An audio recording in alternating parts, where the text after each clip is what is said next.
Bonjour tout le monde. Dans notre leçon de lecture d'aujourd'hui, nous allons étudier le texte Jouer, c'est la vie, page 32 de votre manuel Coquelicot 6e. Nous commençons d'abord par observer le titre et l'image d'illustration. Alors comme titre, nous lisons Jouer, c'est la vie. Et en illustration, nous avons l'image d'un patient à la tête d'un dragon étendu sur un lit avec à côté une infirmière en train d'accrocher un flacon de perfusion. De ces deux éléments, nous pouvons supposer qu'il s'agit d'une personne malade pour qui la vie serait de jouer en se mettant dans la peau d'un dragon. Et tout en bas du texte, nous lisons « Jeanne a débat ». C'est donc un texte écrit par une autrice qui porte ce nom. Une petite recherche sur Internet nous permet de savoir qu'il s'agit d'une romancière, nouvelliste et anthologiste française de science-fiction. Nous passons maintenant à la rubrique « Avant de lire ». Première question. À ton avis, à quoi sert un ordinateur? On peut par exemple répondre et dire « L'ordinateur sert à enregistrer des données, à les stocker et à les traiter. Il facilite le travail dans les entreprises. Il permet aux particuliers d'effectuer des tâches personnelles, genre apprendre, jouer, faire des montages de tout genre, photos et vidéos, et à communiquer. »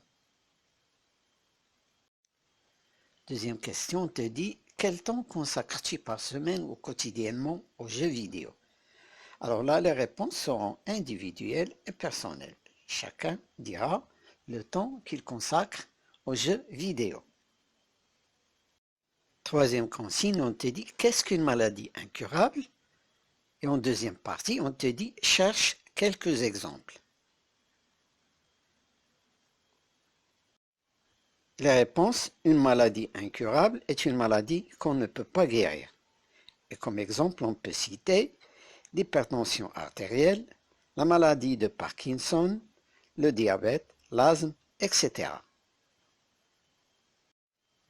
Nous passons maintenant à la lecture du texte. Jouer, c'est la vie. Valentin est un jeune garçon âgé de 9 ans. Il est gravement malade. Il est atteint d'un cancer. Mais il se sent vivant comme jamais en plongeant, online, dans le jeu vidéo World of Dragon. Les murs beige de ma chambre se dessinant. Surimpression sur l'image de l'écran. Ils deviennent plus nets. Puis les vagues disparaissent tout à fait. Je suis à nouveau dans mon lit. J'ai mal. L'infirmière est toujours là. Ce n'est pas sérieux, Valentin. Tu es trop souvent connecté. Tu vas te fatiguer. Ce qui me fatigue, c'est d'avoir mal tout le temps. Ma maladie me dévore à petit feu mauvais et il n'y a plus rien pour l'éteindre. C'est pour cela que les docteurs m'ont renvoyé à la maison. Mais personne, à part père, ne veut comprendre que lorsque je suis online, je ne sens plus mon corps, ni la douleur. Mon corps croit réellement que je suis un jeune dragon plein de vitalité qui apprend à voler. La puce de connexion que je porte à la base du crâne m'immerge totalement dans le jeu. J'ai l'impression d'y être vraiment. C'est génial. Je peux me promener partout dans le jeu. Rencontrer d'autres joueurs. Je crois qu'on est des milliers à s'y connecter chaque jour. Valentin, tu ne m'écoutes pas. Je vais devoir couper ton accès. Non. J'ai presque crié. L'infirmière me fait un sourire peiné. Tu sais, la vraie vie, c'est tout de même mieux que tous ces trucs virtuels. Quelle vraie vie? Je n'ai pas discuté en live avec un copain depuis plus d'1 an. Mes anciens amis de l'école n'avaient pas le droit de me rendre visite à l'hôpital. On n'y accepte pas les enfants trop jeunes. À mon retour à la maison, mon père a insisté pour en inviter un ou deux. Il m'a dit, tu sais, les amis, c'est le sel de la vie. Mais j'ai refusé. Je ne veux pas voir la pitié ou la peine dans leurs yeux. Il a compris tout de suite et c'est à ce moment qu'il a commencé à remplir les formulaires pour la petite opération d'implantation de la puce 2. Connexion. Ça ne m'a pas fait plus mal que de me faire percer les oreilles. S'il vous plaît, mademoiselle, balbutiai-je humblement, ne me coupez pas mon accès. Je m'ennuie sinon. Elle hoche la tête. D'accord. Mais 1 heure et pas plus. Après nous parlons ou nous jouons à un jeu de société. Marché conclu? J'acquiesce en fermant les yeux. Je ne l'entends pas sortir. J'ai déjà appuyé sur le bouton de connexion. Place maintenant la rubrique « Je relis pour répondre aux questions ». Donc vous devez relire le texte, chercher éventuellement les mots que vous n'aurez pas compris. Après, vous allez pouvoir répondre aux questions. Alors, première question, qui est Valentin? Que lui est-il arrivé? Eh bien, la réponse à ces 2 premières questions se trouve dans la première ligne du chapeau du texte en italique où il est écrit « Valentin est un jeune garçon âgé de 9 ans. Il est gravement malade. Il est atteint d'un cancer. » Deuxième question, où se passe cette histoire? La réponse, nous la lisons dans la première ligne du corps du texte, dans laquelle l'enfant dit « Les murs beiges de ma chambre se dessinent en surimpression sur l'image de l'écran. » Donc, l'histoire se passe dans la chambre de l'enfant. Troisième question, pourquoi les docteurs ont-ils renvoyé Valentin chez lui? Pourquoi les docteurs ont-ils renvoyé Valentin chez lui? La réponse à cette troisième question, nous la trouvons dans la 5e, la 6e et la 7e ligne du corps du texte, dans lesquelles on lit « Ma maladie me dévore à petit feu mauvais et il n'y a plus rien pour l'éteindre. C'est pour cela que les docteurs m'ont renvoyé à la maison. » Quatrième question, comment Valentin échappe-t-il à la souffrance causée par sa maladie? La réponse, nous la trouvons dans la 2e ligne du chapeau du texte, dans laquelle il est écrit « Mais il se sent vivant comme jamais en plongeant online dans le jeu vidéo World of Dragon. »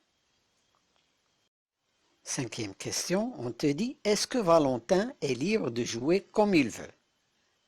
Est-ce que Valentin est libre de jouer comme il veut? La réponse à cette question, nous la trouvons dans la 32e ligne du corps du texte, dans laquelle l'infirmière dit « D'accord, mais 1 heure, pas plus. Après, nous parlons ou nous jouons à un jeu de société. Marché conclu. » Nous passons maintenant à la rubrique « Je lis entre les lignes ». Alors, première question. Pourquoi l'infirmière fait-elle un sourire peiné à Valentin? La réponse à cette question, elle lui fait un sourire pour le calmer et ressent en même temps de la peine parce qu'elle sait qu'elle va devoir lui couper son accès alors que le bonheur de Valentin est de rester connecté. Deuxième question, qu'est-ce qui montre dans ce texte que le père de Valentin est compréhensif? La réponse à cette deuxième question, c'est qu'à la 8e ligne du corps du texte, l'enfant dit « Mais personne, à part père, ne veut comprendre que lorsque je suis online, je ne sens plus mon corps ni la douleur. » De même, à la 26e ligne, il ajoute « Il a compris tout de suite et c'est à ce moment qu'il a commencé à remplir les formulaires pour la petite opération d'implantation de la puce de connexion. Question numéro 3. Pourquoi Valentin refuse-t-il de recevoir ses amis à la maison? Qu'en penses-tu? Alors la réponse à la première partie, Valentin refuse de recevoir ses amis à la maison parce qu'il ne veut pas voir la pitié ou la peine dans leurs yeux. Pour la deuxième partie, chacun dira ce qu'il en pense. Quatrième question, quels sont les arguments de l'infirmière et du père de Valentin pour le persuader de laisser tomber les jeux vidéo? Eh bien, les réponses, nous les trouvons dans le texte, lorsque l'infirmière lui dit qu'il va se fatiguer et que la vraie vie est mieux que tous les trucs virtuels. Son père aussi considère que les amis sont le sel de la vie et que Valentin devrait en inviter un ou deux à la maison. Cinquième question, quel sentiment as-tu éprouvé en lisant ce texte? On peut répondre par exemple, j'ai éprouvé de la compassion et de la peine en lisant ce texte. En conclusion, on peut faire un petit commentaire littéraire dans lequel on dit qu'il s'agit d'un texte narratif, que le narrateur raconte sa souffrance avec la maladie et sa façon d'y échapper. On dit aussi, l'autrice est parvenue à nous faire vivre des moments d'émotion intenses en choisissant un narrateur personnage dans ce texte. Alors la séance d'aujourd'hui est terminée. Au revoir et à bientôt pour une nouvelle leçon.